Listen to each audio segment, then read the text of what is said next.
സുനിതയുടെ മടങ്ങിവരവ് ഇനിയും വൈകും. Space X crew 10 ദൗത്യം മാറ്റിവെച്ചു. ബഹിരാകാശ യാത്രികരായ സുനിത വില്യംസിന്റെയും ബുച്ച് വിൽമോറിന്റെയും ഭൂമിയിലേക്കുള്ള തിരിച്ചുവരവ് വീണ്ടും തടസ്സപ്പെട്ടു. 9 മാസത്തോളം ബഹിരാകാശത്ത് കുടുങ്ങിയ ഇരുവരും ഉടൻ തിരിച്ചെത്തുമെന്ന് വലിയ പ്രതീക്ഷയുണ്ടായിരുന്നു.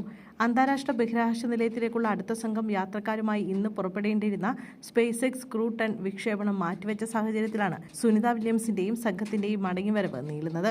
ഹൈഡ്രോളിക് സിസ്റ്റത്തിലെ ഒരു പ്രശ്നം കാരണമാണ് വിക്ഷേപണം മാറ്റിവെക്കേണ്ടി വന്നതെന്നാണ് നാസ അറിയിച്ചത്.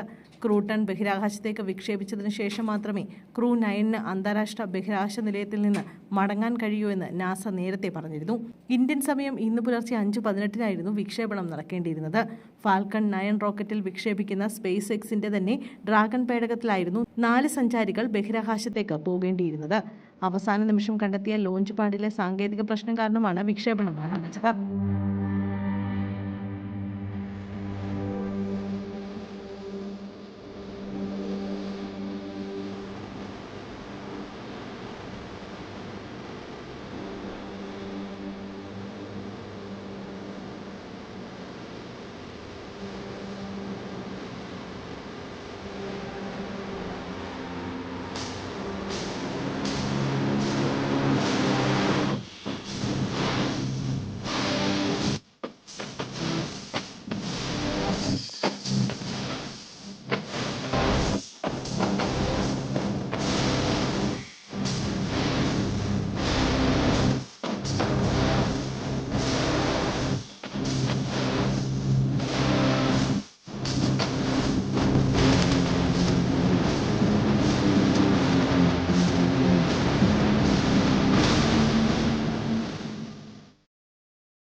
അടുത്ത ശ്രമം എന്ന് നടത്തുമെന്ന് സ്പേസ് എക്സും നാസയും അറിയിച്ചിട്ടില്ല.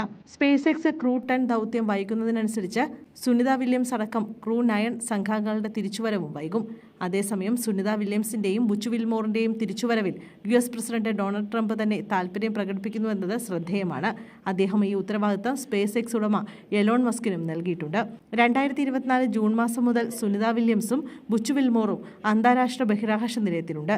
ബോയിങ്ങിന്റെ സ്റ്റാർലൈനർ പേടകത്തിൽ കഴിഞ്ഞ ജൂൺ 5-നായിരുന്നു ഇരുവരും ISSലേക്ക് യാത്ര തിരിച്ചത്. സ്റ്റാർലൈനറിന്റെ പ്രൊപ്പൽഷൻ സംവിധാനത്തിലെ തകരാറും ഹീലിയം ചോർച്ചയും കാരണം 8 ദിവസ ദൗത്യത്തിനു ശേഷം ഇരുവർക്കും നിശ്ചയിച്ച സമയത്ത് ഭൂമിയിലേക്ക് തിരികെ വരാനായില്ല.